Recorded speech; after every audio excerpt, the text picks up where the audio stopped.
we are going to redeem America's.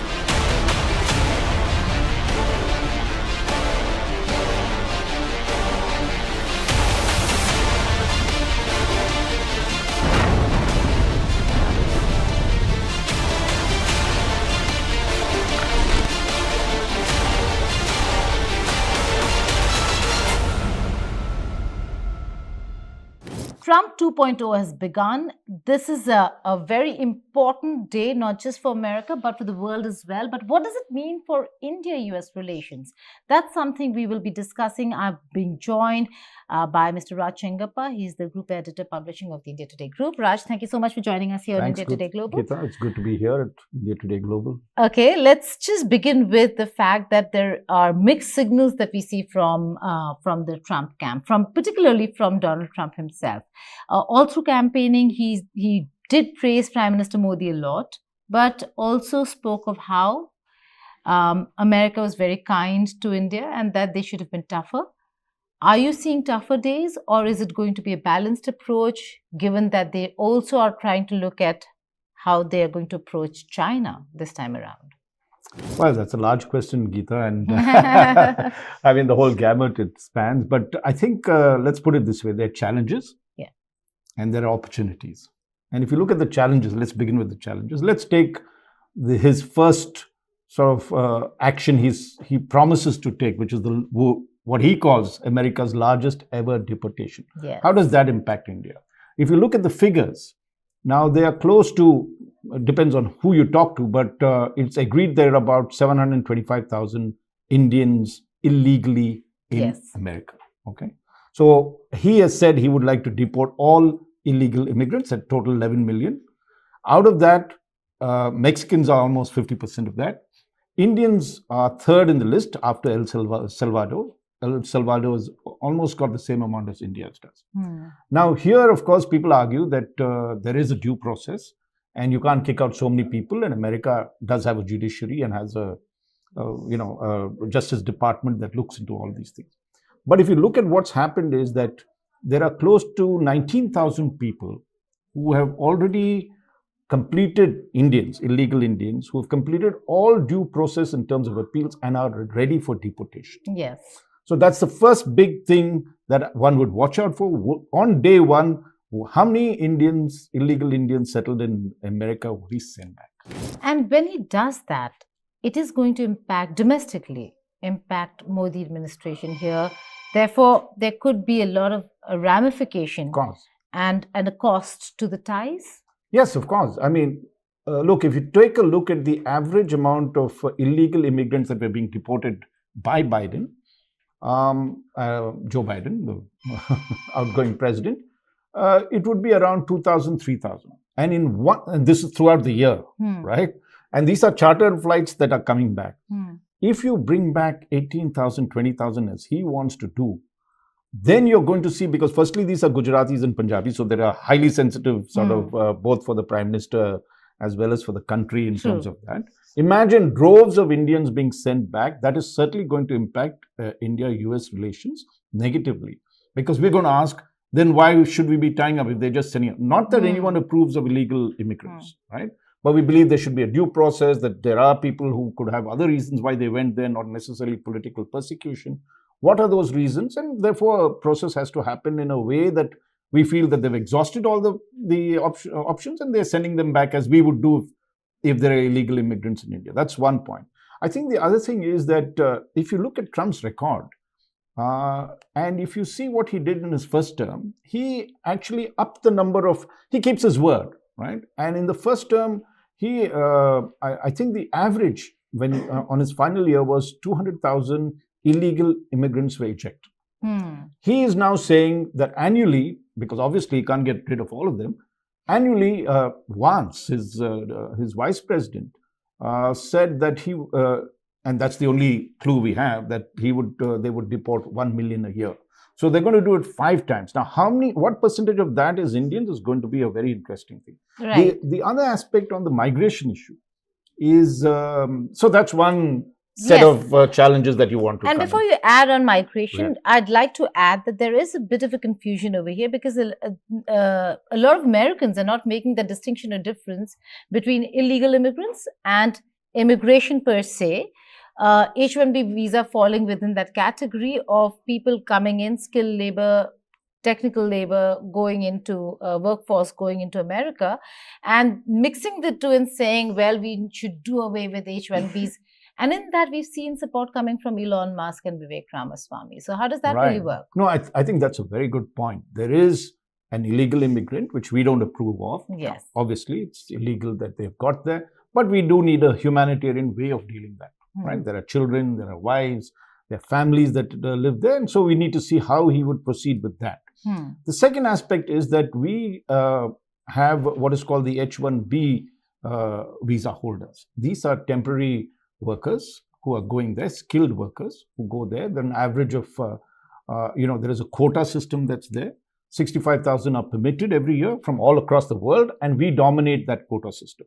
20,000 is reserved for students who are passing out. So totally 85,000 H-1B visas are there. Out of that 85,000, India corners close to 70% of that and has been doing so. And every year, if you look at the average that's there, because you're allowed to stay for another 3 years, you can extend it. So there's an extension process. And we understand that last year there were close to 265,000 people who were given H-1B visas, and out of that, Indians were 70% of that. So 200,000 Indians are going in there. And the H-1 visa has come in for a huge attack from the MAGA group, or the Make America Great Again group, that has opposed the H-1B visas for 2 or 3 reasons. One, they say they've misused the H-1B provision, whoever the employees have, and brought in labor cheap over there and not necessarily skilled labor. So they use that as a backdoor entry for all that. That is, of course, not proven in terms of the actual numbers. There might have been violations of that, but we don't know to what extent. If you speak to the software industry here, particularly NASSCOM, their body, they believe that that is a very, very small percentage, and there are genuine skilled technicians and techies going out there to service what is the shortage of it. The second point they make is that all these Indians coming in, even if they're techie qualified, actually replace Americans. And so if you saw Bernie Sanders, and this is the strange thing that's happened there, you have the right-wing, ultra right-wing with Steve Bannon, who was the former Trump advisor there, and a couple of others that have said somewhat that, these are cheap labor coming in and actually Americans are losing the job. And you have the far left, which Bernie Sanders, Senator Bernie Sanders represents, the Vermont senator, and where he's actually come out on X to say that close to 35,000 jobs were taken by Indians last year when they could have hired Americans. And so he's pointed out shortages. So you have on both extremes the protests that have questioning grown, the entire thing. And so you've got Elon Musk, and as we've seen in the president's speech, even as he was about to be sworn in the evening before in the famous sort of pre-swearing in, what would one call it, a rally? Victory rally, where he's had several now. But he mentioned Elon Musk twice or thrice. Yes. So for a moment, there was a time when Elon Musk was under fire during this period where he had backed the H-1B visas and even said that he was willing to go to war with it. And then there was a huge backlash, and he backtracked and said, look, it's a broken system, we'll fix it. And Elon Musk's solution is that we will make it tougher and we'll make it costlier. So if you are paying an average salary of $100,000 per year per annum, we'd make it $150,000, so that those who are bringing in these are truly highly qualified people. But by the way, Trump has always demonstrated, as he did with migration, during the first term, he had fixed H-1B visas for India's in a way that was difficult for us. What he did was he increased scrutiny and made it tougher. And secondly, he raised the costs. And earlier they were paying an average of $60,000. They're now paying $100,000 and $120,000. And the rejection rates during Trump's first presidency was as much as 25%, 24 to 25%. So 1 out of 4 applicants were being rejected when actual rejection rates before Trump took charge was around 5 to 6%. So he had kicked up that. So he keeps his word in a way that you will not think. So you have got two major issues that are there that will impact India-US relations negatively if it's not sorted out. One, of course, we discussed the illegal migration by immigrants that are settled there. And secondly is the H-1B visa holders, where India could suffer from that thing. So these are the two sets. The other thing, if we'd like to deal with, is looking at how Trump deals with us on the trade front. And we can talk a bit about that. Trade and tariff. Yeah. But before I get to the, if you want to look at the opportunities, if you want to deal with the opportunities. No, let's just first talk about trade and tariff, because it's important to talk about the challenges. Right. And okay. Then we'll come to the opportunity. Yes, yes. So let's look at the challenges that Trump, will bring in terms of the entire trade relations with India. We know that in the first term, it was not a happy time. No. All right. You had, I think, what is called the Generalized System of Preferences, the GSP, that impacted close to 2,000 Indian goods. And by withdrawing that preferences for India, India was set back by close to rupees 6,000 crores, Indian exporters. That was a huge bang for us at that time. And the second thing I think was what happened was when Trump was there was that he raised the tariffs of certain goods.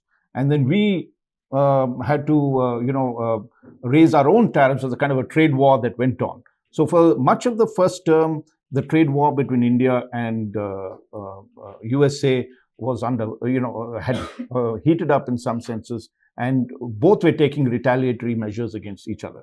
So we were looking for better relations on trade with Donald Trump in the first term, but it didn't happen. We couldn't even get to even an early harvest agreement in terms of the free trade agreement that we're moving to.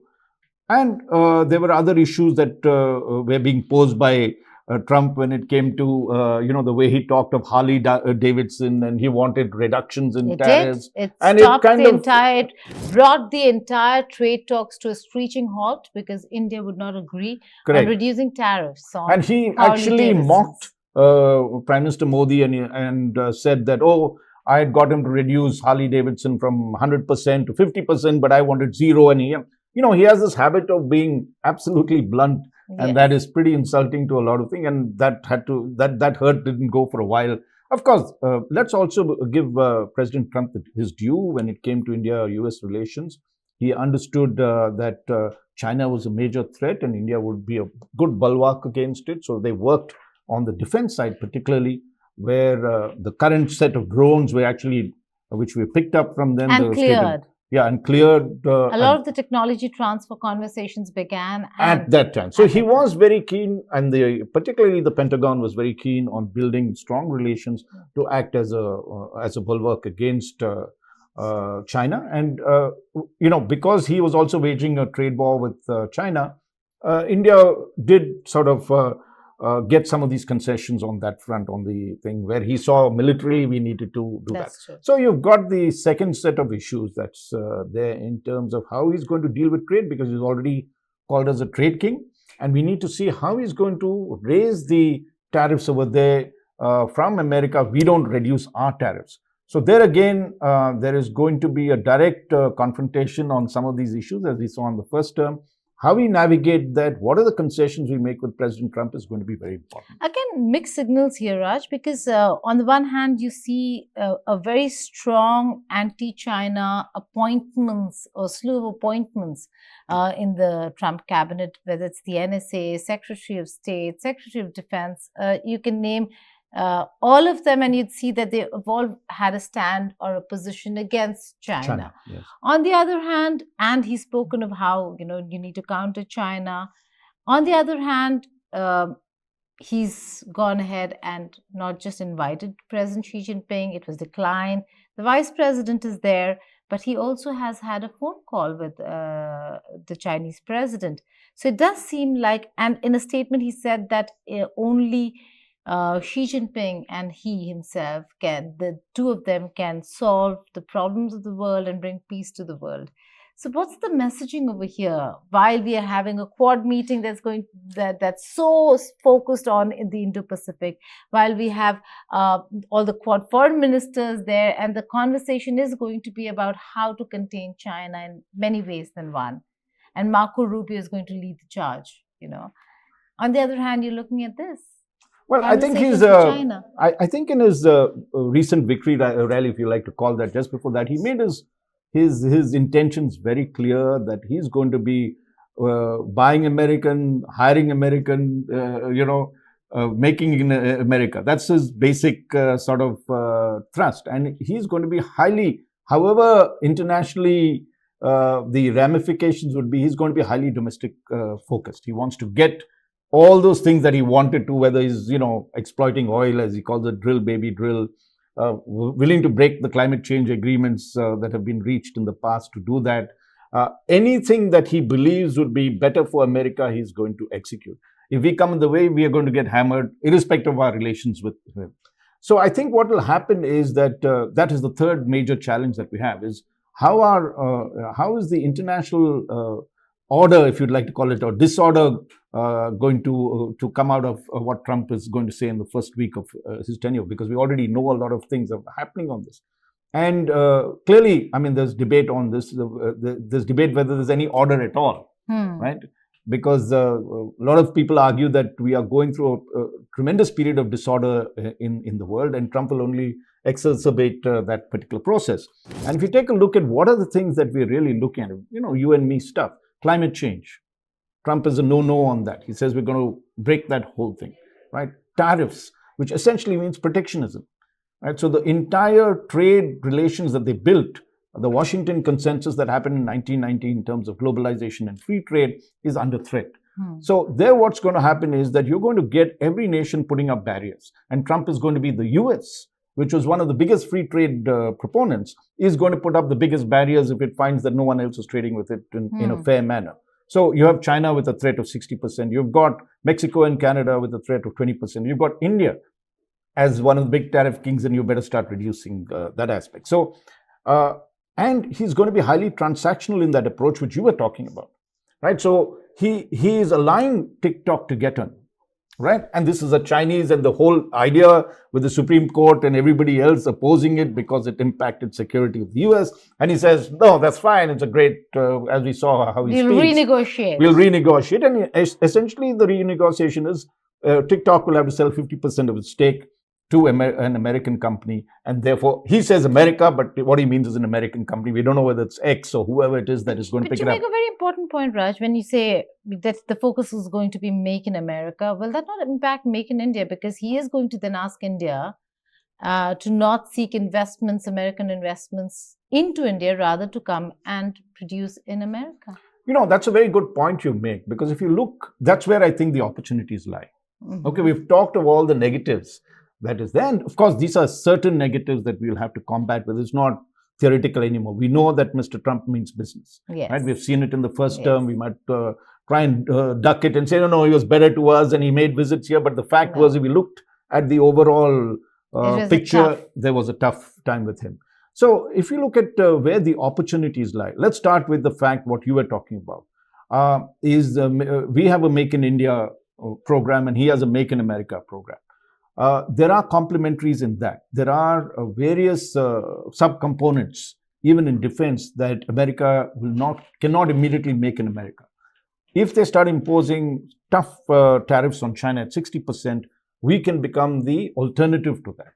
Okay. Right? So that is one opportunity where you say, look, you do need to make this. We're making it better, and we give you a deal on the trade side, so you don't stop us exporting to you all these, while you discourage China from doing that. So we need to look at where do we have the kind of strength and our capabilities to export all the kind of things we make here, and use that as an opportunity for two things. One, a direct export to America, because they need some of these things, and if China drops out, their cost of production goes up. We need to come in and say we can do it. One of the big things that could happen in the American economy is inflation. Because China is probably the manufacturer to the world, the supplier to the world. And you stop that, they were supplying it cheap. If you stop that, automatically prices are going to go up in America. And so they will look for substitutes, cheaper substitutes that can make for China. So there's an opportunity for India to do it. The second thing, in terms of the techies that we talked about earlier, we have these global competitive companies that have been set up in India, GCC, that has become a big thing in Bangalore, the town that we both belong to. And if you look at what is happening out there, a lot of the techies who are, H1B guys can be employed. The idea is to build nearshoring or friendshoring. Okay, so in this case, it's friendshoring. So all these big American companies and others who want to make the kind of things that they're doing in America, but can't get the personnel, actually come and sit here and do it, right? And then export it out. So America will say, okay, friendly country like India, hopefully Trump will say, so let's build the GCC. So whatever opportunities we're losing on that front, we begin to get. Interesting. We substitute over here. There are other opportunities in terms of the global value chain that I'd mentioned about, where we hook in, because China, the moment it becomes too expensive for China to do, they will do global dumping, which we need to watch out for ourselves, because we don't want cheap Chinese goods flooding across. So we need to keep a barrier on that front. But at the same time, if there is a ring around that grows, we don't know how the entire arc is going to grow, whether it's the Russia, China, Iran arc versus the Trump and the other arc that is there, and we are on this side of the arc and not on that side. So we have to navigate ourselves carefully, because we do need Russia. Do we dump Russia? Don't dump Russia, because Trump might insist on that. But he's looking for a settlement. No, I mean, it depends. I think he's projecting on Russia. It's just projecting, and he, at the end of the day, would not want adversarial ties with Moscow. Look, I think Trump is wanting to make... You can't have an adversarial tie with China, with Beijing and with Moscow and think that you'll be able to solve any world problem. I don't think he's looking to solve world problems. Just look at it this way. Okay, I'll just give you a little... do you not think he's in to win the Nobel? No. He has no such... He just wants to fulfill his dream of making... When he says making America great again... That also can't be done with all adversarial relations. I'll just give you an example, right? We had the great Mughals in India. Every single other king in India was subjugated and made suzerain to the Mughals. Right? They were allowed their little independence and done it. What does Trump... he's doing to Canada, Greenland and Mexico. So why do we think it stops there? Right? I think the way his mind could possibly work, I don't know, it's difficult. You can't really decipher Donald Trump and the way he goes. We know he wants a deal, right? And that's what we know he will do also. But when he talks of making America great again, he's talking of possibly a situation that happened in Second World War, where American leadership was undisputed, only challenged by Soviet Union, and that they soon overtook. And during the Cold War, America became the number one sole superpower. Today, he faces a threat from China of the same position that America enjoyed. China has become an economic power, a great economic power. It has not become a defense power yet. It is still a regional defense power. America projects greatness because it has a phenomenal defense, forces that can operate across the globe, as we've seen. Trump doesn't want to do that. What he would like to do, I think, is destabilize Xi Jinping, destabilize Putin. There should be no challenges and destabilize Iran. There should be no challengers for him, for America, no threat. Yeah. So on one side, he will negotiate a deal with Putin. But he will also, let's not forget, I think President Putin in Russia has overreached, right? He has not been able to really win the Ukraine war. Yeah. So he's also looking for out. But President Putin also increasingly faces a lot of, though his popularity, or very difficult to judge how popular he is in Russia. But we do know that there is going to be stress on his economic front. Though he had a huge amount of reserves, that is being spent at an enormous rate that's there. I also think that there's going to be immense pressure on Ukraine, because Trump would want this war to end more than he'd want the Israel-Hamas war to end or not end, because he's already, his threats have already worked. And whether if you like it or not, it was his threats of saying that, well, if you do not have a deal by the 20th or the afternoon of 19th, then they'll be held to pay. Yeah. So you're seeing that, he has taken a position on Israel and Hamas, wherein he sided with Israel. But on Russia and Ukraine, he's very clear that whether if he likes Russia or not, he's going to pull out of Ukraine. So it's a big mess for Europe. You see, one thing you must study is the deadlines he kept setting for this thing, right? He started with what happened in Middle East. with Hamas and Israel and saying, it'll be, day one I will do it, right? But when it came to, if you study his statements on the Russia-Ukraine conflict, he said, first, day one I'll do it. Then he said it'll take a couple of months. Now he's talking of a 6-month window, right? So I think the calculations are that if you start prolonging the war, who does it benefit, right? Yeah. Okay, and there he's on one side you do have President Putin, where the war industry has actually benefited Russia in some senses. And now, of course, that is a diminishing return, as we can see. But an immediate end to the war may not be a great idea unless Putin gets what he wants in terms of the Ukraine, the areas that he claims the Russians are historically dominant in terms of population, and that was something that I think the American, at least the Trump camp, they are more realistic and pragmatic in knowing that there will be some concessions on both sides, but there'll certainly be concessions that will have to be made on the Ukrainian side. Unlike in the past, where the Biden camp was insisting that Russia push back and go back, I don't think that the Donbass region would ever come back to. Yeah. In fact, I don't think quite a few of the areas that have been taken by Russia are ever going to be given back. So there are going to be concessions. But in all, this may be one of the wars that he'd want put an end to. And Israel-Hamas is an area where he'll focus on supporting Israel. And that's very, very clear in his policy. Having said that, let me just come back to U.S. and India. We've spoken about the positives. I think just to finish the point you were making, right? Which is right. I'm not disagreeing with you. I think you've got it correctly positioned. The only thing when you have what he's doing is when he keeps asking for Greenland and saying Canada for whatever, that doesn't seem possible. State. But Greenland more because of the oil prospects and whatever the strategic positioning it has. And Mexico, the border areas. And Panama Canal, right? So the moment you have the world, the sole superpower at the moment, demanding territory that's not his, then the entire rule that everybody operated in begins to crumble. So let's take the same logic, right? So therefore, you can't tell Russia pull back from Ukraine because Russia says it's rightfully mine, because America is saying Greenland was rightfully his, for whatever reasons he builds up. The same problem happens with China. Because then you have China saying Taiwan was always ours. So if you can take Greenland, give us this. And China will be very happy you take Greenland, you give us Taiwan. Then I think you have a problem where you will have conflicts of all kinds.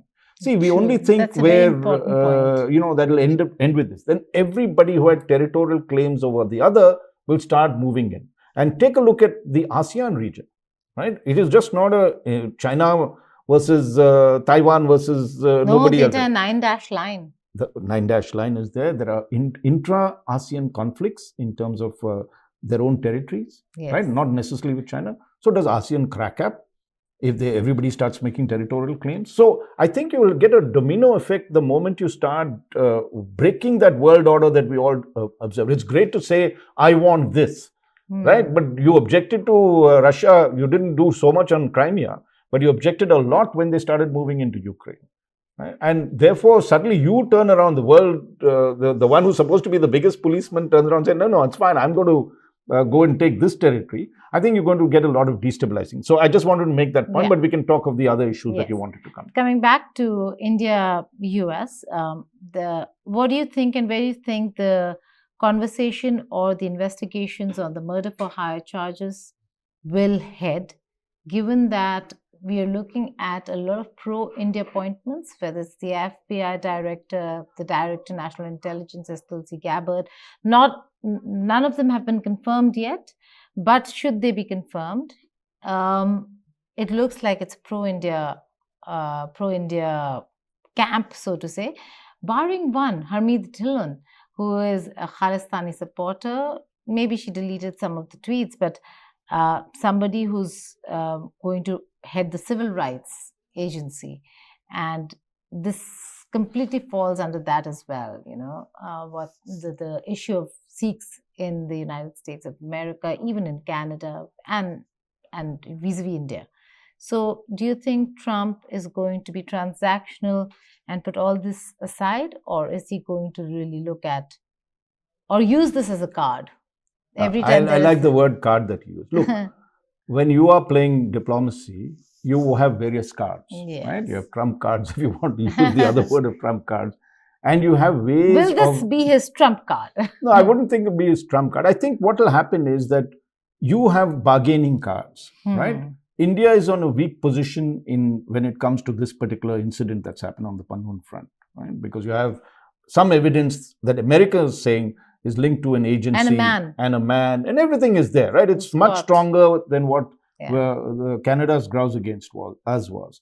So, and this is being investigated by the Department of Justice. There are prosecution proceedings going on. So what I think America will do is use it as a bargaining chip to say we can turn the heat on if you don't behave on this front. So it's one more little chip that you have when you're playing your poker game. You say, I have this much, right? You try this, I will do this to you. So I think he will use that because at the end of the day, he's a deal maker. And he is ruthless. He's not going to say, Vice President once has an Indian origin wife, right? He's going to say, you prove your loyalty to America. Yeah. Is she American enough? Yeah, that's it. There's no questions on that front. So he's going to be ruthless in terms of dealing, like we should be, by the way. We might say the nice things about Indo-U.S., but we have to look at our interests. And so what are the cards we have? What are the cards they have, right? So one of that is the Pannun card, where they have an embarrassing situation for India, which they can either turn the heat if we don't want to cooperate with them on some other fronts, or they can turn it down and say, look, let's just let it take its course. The administration will not push it. So I think you'll have 3 or 4 of these chips that are there. And India has its own cards. Let's not think that India doesn't have a thing. We are, without doubt, the fastest growing economy that's there. We have a large market. We have China as our main threat, and America has China as its main threat.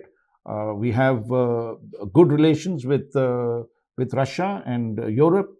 So there are. It is not that India is isolated, and we are still continue to be the world's largest democracy. So there are points that we can leverage ourselves. It's not like we don't have any cards and we are at President Trump's feet. We should play our cards tough also. As we did in the first term, we were not intimidated by him in the way that thing. But also at the same time, we have to be careful. We know that America has a lot to offer for India. So we must make America feel that India is bringing on the table phenomenal worth and helping America. And therefore, it deserves the kind of treatment in terms of special treatments or whatever that we want. I think that's the game to play. Not that he's going to be, not an adversarial game. To tell him that we can, this very interesting example is how India has become their pharmacy, right? And brought down the prices of the average American by the supply of cheap pharmaceuticals rather than getting it from elsewhere. There is an estimate that shows that 70% of the prescription pharmaceuticals or drugs that are bought by the Americans is made in India. So there are places that we can come in and bring your inflation down. So to identify those areas that we have, to say that we are not here as with a begging bowl, we are not into. We believe that our relationship, our partnership benefits each other equally. It's a win for you, and he keeps talking of win-win. It's a win for us also. So give us the wins, and we'll give you the wins. I think that's the way to proceed with India-U.S. relations. Final word. Are you, with Trump 2.0, are you optimistic, cautiously optimistic, or pessimistic about ties with India? That's a tough one because, I think we need to watch what he does in his first week rather than make these statements that either for or against. Because, as I said, in each of these challenges, there are opportunities. And so it is how we negotiate and maneuver ourselves into positions of strength that will determine, because my saying, we know there's a great deal of uncertainty that he brings to the world, right? That is a given. But is there a positivity in the Quad Ministerial happening a day after the inauguration? Yeah, I think we should use all the cards. Jaishankar being there. As I said, we should use all the cards. We've got Quad, we've got, our ability to export you cheap stuff. We've got our defense. I think we bring a lot to the table in terms of what they need from us and the way they could help us. We have got this huge technology collaboration that the Biden administration gave which is critical in emerging technologies. We should leverage that. I think if you look at Indo-US relations, irrespective of who've come, ever since the nuclear deal, there's been an upward swing to it. You might get a sudden pause or a little bump here and there, but overall, if you see, the roller coaster has always been up, right? It's not a one that just goes down like this and comes back to that. So there is a progression in Indo-US, a very healthy progression that one has seen. There have been certain roadblocks here and there, but by and large, it's been a forward movement. I don't see that, as I said, there are very touchy issues, and the way he handles it has to be very careful about, the illegal immigrants being shipped in large numbers. Things could go wrong in terms of the way we look at it. So we have to work on our strengths. They have to be sensitive to some of the issues. And of course, he can't take on the world. I think he knows that. So that's where we'll have to wait and see. He can't take on the world, and India will have to negotiate and all of the world. He can't take on all of the world. Right. And India will have to navigate very, very carefully, because here we have a Trump who can be rather blunt and terse. Yes, we've seen. and not always pragmatic, impulsive as well, but transactional nonetheless. So a mixed bag over there for India to handle. Raj Chengappa, thank you so much for joining us here on India Today Global. Good to be on India Today Global, Geeta, and keep up the good work that you're doing. Thank you. Thank you.